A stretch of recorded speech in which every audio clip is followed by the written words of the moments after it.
নমস্কার তোমাদের সবাইকে সানাস স্মাইল এডুকেশন সেন্টারে স্বাগত জানিয়ে আজকের ক্লাসটি শুরু করছি।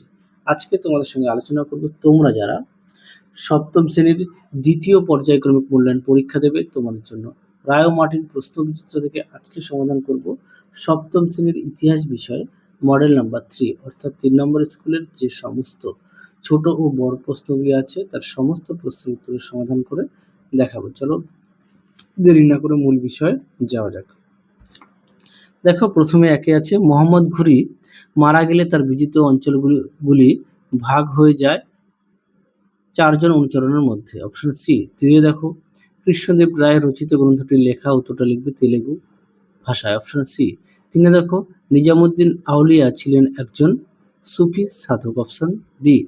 চারে দেখো দিল্লি শহরের প্রধান জলপথ ছিল কোন নদী? উত্তরটা লিখবে যমুনা নদী। Option B. তোমাদের কাছে একটি প্রশ্ন রাখলাম, অবশ্যই কমেন্ট বক্সে উত্তরটা জানাবে। প্রশ্নটি হলো টমাস রো কে ছিলেন? অবশ্যই কমেন্ট বক্সে উত্তরটা জানাবে। আরো একবার বলি, টমাস রো কে ছিলেন? পাঁচে দেখো ইংরেজ ইস্ট ইন্ডিয়া কোম্পানি তৈরি হয়েছিল 1600 খ্রিস্টাব্দে। Option B. তারপরে দেখো 6 দাগের মোহাম্মদ বিন তুগলক দ্বিতীয় রাজধানী তৈরি করেন দৌলতাবাদে। Option D. 7 দেখো আলাউদ্দিন হোসেন শাহ ছিলেন হোসেন শাহী বংশের শাসক। 8 দেখো ভারত থেকে ইউরোপের রপ্তানি করা হতো নীল। Option D. 9 দেখো 9 দাগের প্রশ্নের উত্তরটা হবে অপশন সি মোহাম্মদ বিন তুগলক। প্রশ্নটা একটু দেখে নিও। পরবর্তী দেখো 10 দাগের রাজা গণেশ কোথাকার শাসক ছিলেন? উত্তরটা লিখবে বাংলার। Option A. কটা দেখো 2 দাগের এক কথা উত্তর দাও একে আছে হিমু কে ছিলেন? উত্তরটা লিখবে আদিল শাহের সেনাপতি। 2 দেখো কিলা মুবারক কি নামে পরিচিত? উত্তরটা লিখবে দিল্লির লালকেল্লা নামে পরিচিত। 3 দেখো পানিপথের প্রথম যুদ্ধ কবে হয়? উত্তরটা লিখবে 1526 খ্রিস্টাব্দে। 4 দেখো দিন হি ইলাহি প্রবর্তক কে ছিলেন? উত্তরটা লিখবে আকবর। 5 দেখো আকবরের আমলে একজন বিখ্যাত ঐতিহাসিকের নাম লেখো। উত্তরটা লিখবে আবুল ফজল। পরে দেখো সত্য মিথ্যা, এক দাগেরটা হবে মিথ্যা, সঠিক উত্তর হবে আলাউদ্দিন খিলজি। 2 দাগে হবে রাঠা যুদ্ধ 1779 খ্রিস্টাব্দে, এটা মিথ্যা, উত্তরটা হবে 1679 খ্রিস্টাব্দে। 3 দাগে দেখো উত্তরটা হবে মিথ্যা, সঠিক উত্তর হবে আকবরের। 4এরটা হবে সত্য আর 5এরটা হবে সত্য। তুমি একটু দেখে নিও। পরবর্তী প্রশ্ন দেখো 4 দাগের, যার প্রশ্নের মান হচ্ছে 2। একে আছে কাবুলিয়ত ও পাঠটা কি? দেখো প্রশ্নের উত্তর। তোমাদের আগের ভিডিওতে সাজেশন দেওয়া আছে, তোমরা যারা এখনো দেখোনি আমাদের প্লে লিস্টে গেলে সাজেশন পেয়ে যাবে। আর সমস্ত বিষয় মডেল সেটও সমাধান করে দেওয়া আছে, তোমরা যারা এখনো দেখোনি আমাদের প্লে লিস্টে গেলে পেয়ে যাবে। দেখো পাঠটা ও কাবুলিয়ত বলতে কি বোঝো দেখে নাও, সুন্দর করে উত্তরটি দেওয়া আছে। এখান থেকে এই পর্যন্ত উত্তরটা লিখবে। পরবর্তী প্রশ্ন দেখো দহশালা ব্যবস্থা কে কবে চালু করেন? উত্তরটা হবে 1580 খ্রিস্টাব্দে আকবর। 3 দেখো বিজয়নগর রাজ্যটি কারা কোথায় প্রতিষ্ঠা করেন? উত্তরটা লিখবে হরিহর ও বুক্ষ 1336 খ্রিস্টাব্দে। পরটা দেখো 4 দাগের খানোয়ার যুদ্ধ কেন ধর্মীয় যুদ্ধ ছিল না? খুব গুরুত্বপূর্ণ প্রশ্ন।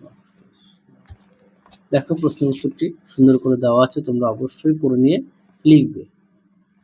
দেখে নাও প্রশ্নের উত্তরটি।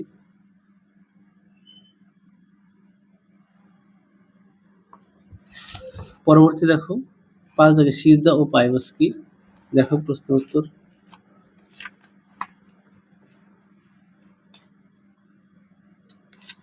দেখো তার উত্তর সিজদা ও পাইবাস সুন্দর করে দেওয়া আছে, তোমরা অবশ্যই পড়ে নিয়ে লিখবে।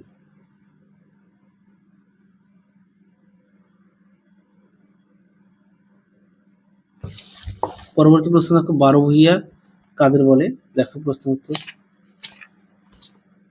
দেখে নাও প্রশ্নের উত্তরটি সুন্দর করে দেওয়া আছে, তোমরা অবশ্যই পড়ে নিয়ে লিখবে।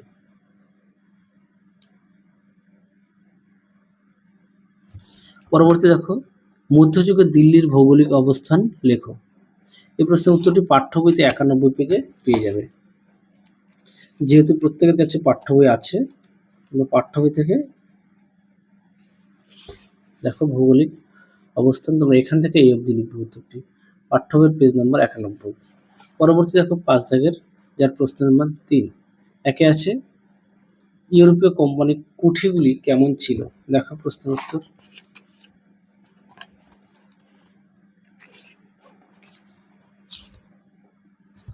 দেখো উত্তর এখান থেকে এই অবধি লিখবে।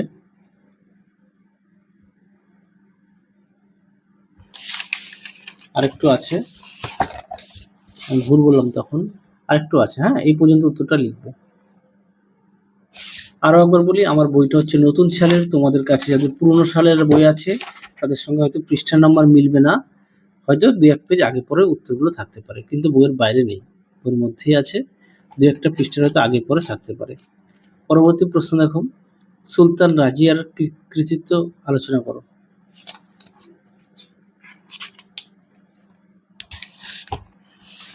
দেখো প্রশ্ন উত্তরটি সুন্দর করে দেওয়া আছে, তোমরা অবশ্যই পড়ে নিয়ে লিখবে, যদি পারো খাতায় লিখে নিয়ে পড়বে।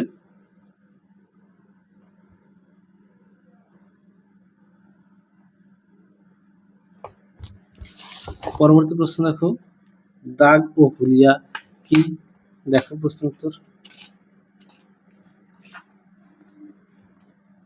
দেখে নাও দাগ ও হুলিয়া কি, সুন্দর করে দেওয়া আছে, তোমরা অবশ্যই পড়ে নিয়ে লিখবে।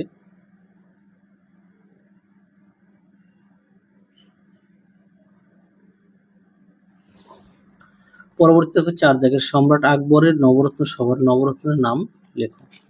দেখো প্রশ্ন উত্তর,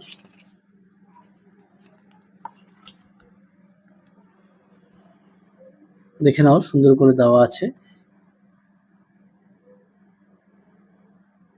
এই প্রশ্নের উত্তরটি তোমাদের পাঠ্য বই থেকে পেয়ে যাবে। পরবর্তী দেখো,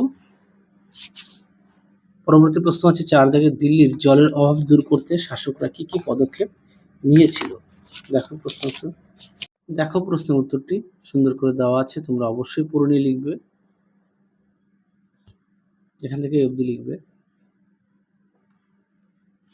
পরবর্তী প্রশ্ন দেখো ৬ দাগের, তৈমুর লং এর ভারত আক্রমণের পরিচয় দাও। দেখো প্রশ্ন উত্তর,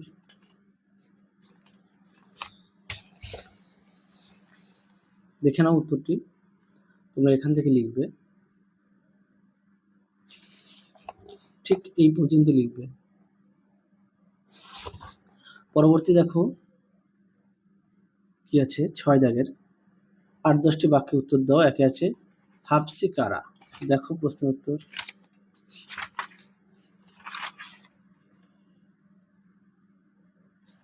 দেখে নাও প্রশ্ন উত্তরটি,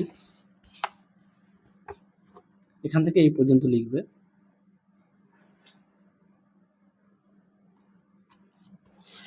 পরবর্তী ছিল, বাংলায় সুলতান ইলিয়াস শাহের কৃতিত্ব কি ছিল? দেখো প্রশ্ন উত্তরটি,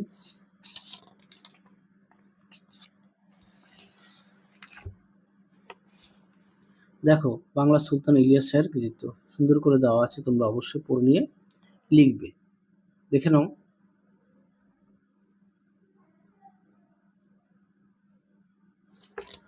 পরবর্তী প্রশ্ন দেখো, অথবা দিয়ে মধ্যযুগে দিল্লির সুলতানি শাসকরা কখন এবং কোন কোন শহর গড়ে তুলেছিলেন? দেখো প্রশ্ন উত্তর,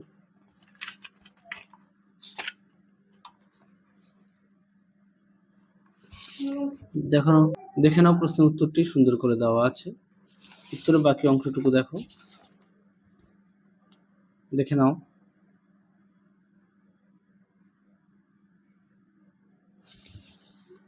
পরবর্তী দেখো কি আছে ২ দাগের, মধ্যযুগে ভারত দেশ ও বিদেশের বাণিজ্যের পরিচয় দাও।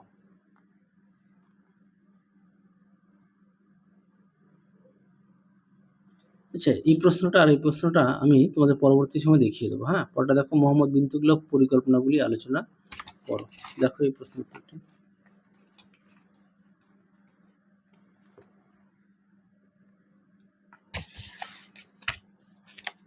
দেখো তোমরা এই পর্যন্ত লিখবে উত্তরটা। হ্যাঁ, পরবর্তী দেখো কি আছে, সম্রাট আকবরের কৃতিত্ব। এই প্রশ্নটা আগের ভিডিওতে দেখিয়েছি, তোমরা একটু দেখে নিও।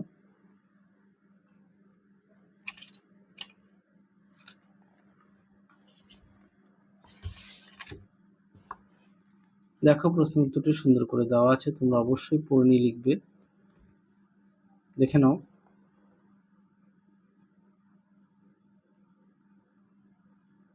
তাহলে চলো আজকের মতো এখানেই বলছি, শীঘ্রই তোমাদের পরবর্তী ভিডিওতে। তোমরা সবাই সুস্থ থেকো, ভালো থেকো, আজকের মতো টাটা।